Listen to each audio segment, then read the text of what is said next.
Hi guys, so today's video is going to be a list of some books that came out in the first 3 months of the year. I wanted to give you an overview of these new releases, what they're about, as well as my thoughts on them. The first one would be A Heart So Fierce and Broken by Bridget Kemmerer. This is the sequel to A Curse So Dark and Lonely, which is a Beauty and the Beast retelling. We follow two main perspectives. One is named Harper and then the other is named Wren. Harper is this girl from our own world who gets thrust into this fantasy world where there is a cursed prince. That prince is Wren, and it's a pretty bad curse they really need to take care of, because if they don't break this curse, he turns into a giant rage monster that goes around and kills a bunch of people. He can't control himself when this happens, and then once that happens, the season restarts. He is now a human again. He has a season to try and have someone help him break this curse. If he doesn't succeed, it happens again. And this has been happening over and over and over again. This may be the very last season. This might be their last opportunity to break the curse. So the stakes are raised right from the start. I really enjoyed that first book. I had heard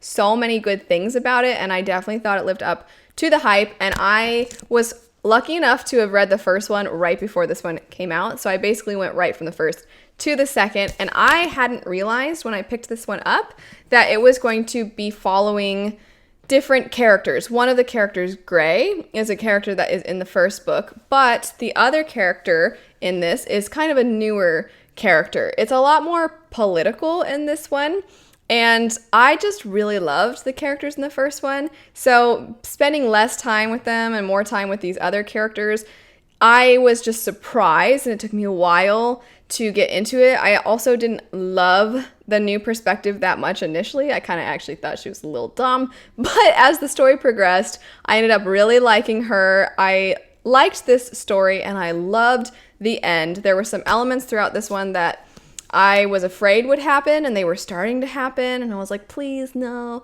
And then everything tied up in a way that I really liked. Maybe tied up's not the right word, because there's some loose ends. So there's definitely things to have happen in the third one. It sets the third one up really well, but I did like the first one more. The next new release from this first quarter is actually the third and final book in a trilogy. That would be Ember Queen by Laura Sebastian. It's the third book in the Ash Princess trilogy, and this was a trilogy that I had been keeping up with. I read the first and the second ones, and I really enjoyed them. I thought they were very entertaining. The setup does not sound like it would be entertaining. I always feel like I come across very morbid and dark when I say it's a good old time, it's super fun, and then I tell people the premise, because the premise is that there is this girl who is the heir to the throne. Her kingdom was conquered, her family was killed, and the conquerors have kept her so that they can hold her against her own people. If there's a rebellion forming, the conquerors will publicly beat her, and she is mocked in court. They keep her around at court just to basically be like, you're dirt, and then her life sucks. That's the setup. So you can see what I mean when I say, to say it's fun and then mention that sounds very terrible. But anyway, our main character, her name is Theodosia. She gets this spark in her based off of some things that happen in the first book, and she's like, I'm done being used against my people. I'm now going to work from my position on the inside to try and help my people. And there's a lot of the story that has a lot of familiar tropes, some of which are not necessarily used in any new creative ways. They're there.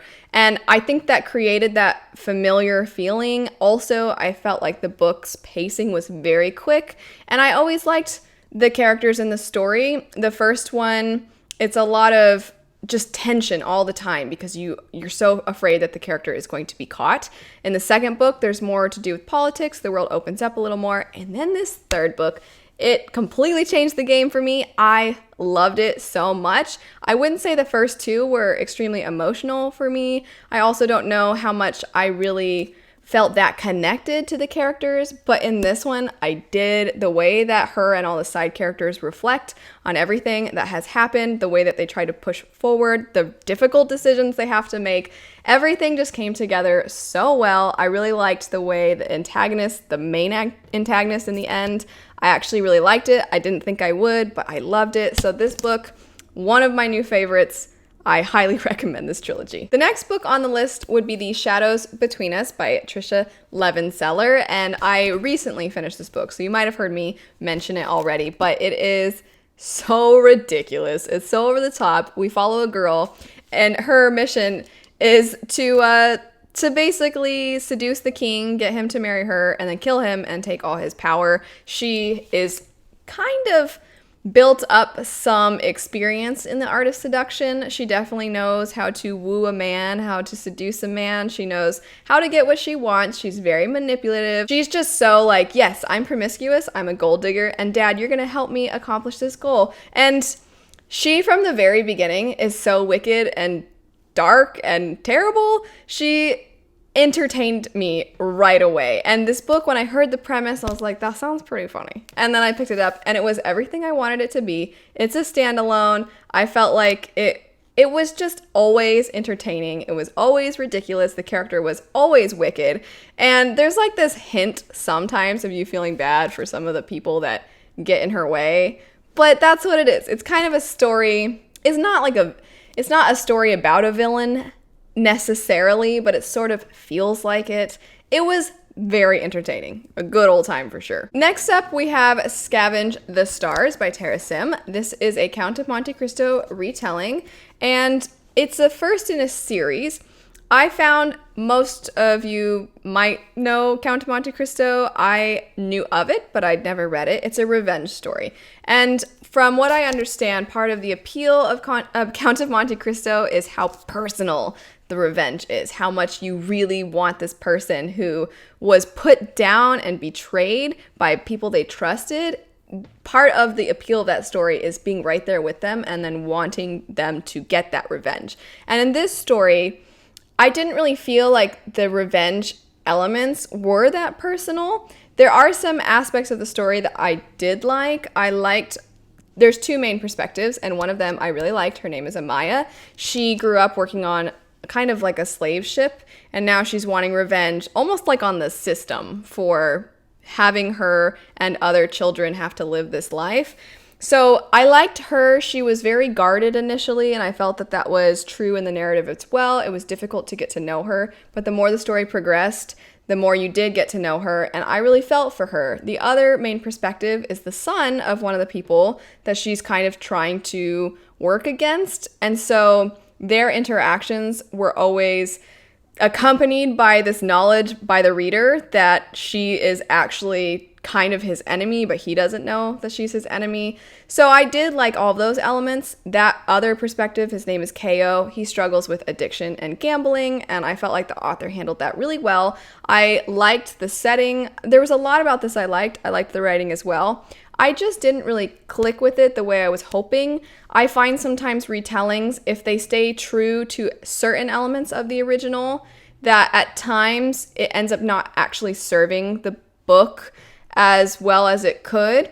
And I thought that was kind of true with this one, because there's a reveal toward the end of the book that I thought could have been so much more impactful. When that came up, I thought it was clever, but I wasn't moved and I wasn't hit really hard by that reveal, and I feel like I should have been. And I think if the author had deviated a little bit more from the original when it comes to the pacing and just took her time with certain elements, maybe just made this book longer, it perhaps would have been less appealing to other people, because then the beginning would have been very slow. But I do think that there were so many things about this that were done well that if it sounds good to you, I would definitely recommend it. Next up would be Nameless Queen by Rebecca McLaughlin. And I think the biggest thing working against this book, from what I can tell looking at Goodreads ratings and also from having read it and my own personal thoughts, is that it came too late. If this book had been published 10, 15 years ago,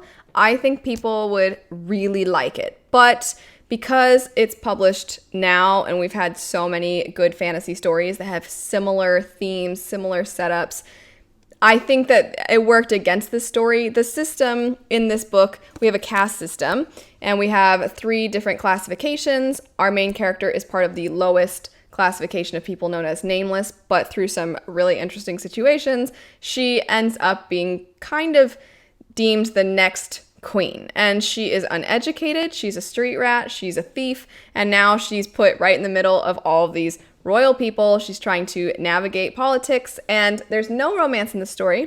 It's a standalone. There were some really good friendship moments in this book, and there were so many things about how the character views herself and how she views others and how other people view her and people that are within her class. There were so many things that I really liked about it.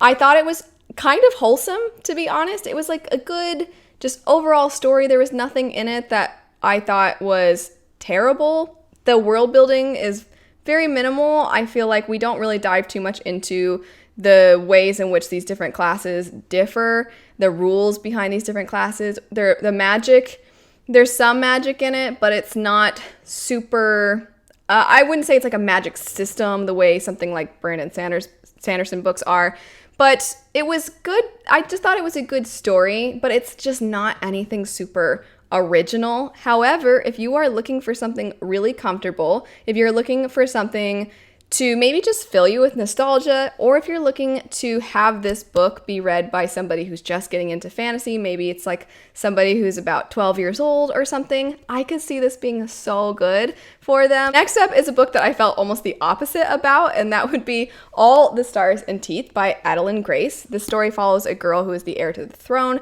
She has to prove to her people that she is capable of taking on this throne someday by performing her soul magic for her people. Her family, they're the only ones that can use this magic. This kind of dictates them being the ones that should rule over the set of islands that are what her kingdom is made up of. But things don't quite go very well when she goes to perform her soul magic for her people. And then as a result, she ends up kind of going on this adventure. The adventure involves a lot to do with sea creatures and mermaids and just island culture and things like that. And it was so unique with its descriptions. I was honestly kind of blown away by them. They were so vivid and bright and colorful. They just were so cool, so different. I've not really come across a book where the whole sea setting felt so ingrained, so well ingrained into the story. So I really liked that element. I actually did like the characters quite a bit. Even when I didn't like a character, I feel like they would have moments where I'm like, oh man, now I feel bad for them. Or there'd be characters I liked and they would say or do something that I'm like, hey, what the heck? Why are you being a tool? And then someone would call them out on it. So I liked all the character dynamics, I should say that, rather than the characters themselves. The way that the characters kind of lifted one another up and worked together, I really like. And if you are looking for a good ocean-themed story, I think this one will be right up your alley. It is the first in a series, and I'm very excited about the next one. Next up, we have The Kingdom of Back by Marie Lu. I was not thinking I would like this book. It follows Mozart's sister, who's also Mozart, but most people, when you hear Mozart, you think of Wolfgang Amadeus Mozart. So his sister, that's who this is about. It follows her from early childhood up through about 18 years old. She was a real person in history that a lot of people don't even know existed. And this story, I didn't know when I picked this up that the two of them, they actually created this magical place called the Kingdom of Back. It was like how some kids have imaginary friends. They had like an imaginary world that the two of them would explore in their minds to kind of keep themselves entertained when they were traveling through Europe to perform, because they were both performing when they were children. And Marie Lu took this concept and then turned it into almost real, except for like, it's magical realism. And this book just, oh man, it was so emotional for me. It is one of my favorite books of all time now. And there's just so much about it that books that are about people who life has not been fair to them, the world hasn't been fair to them, society's views on things are keeping them from living how they want to live, and it kind of keeps them confined no matter how good of a person they are, no matter how talented they are, it doesn't matter.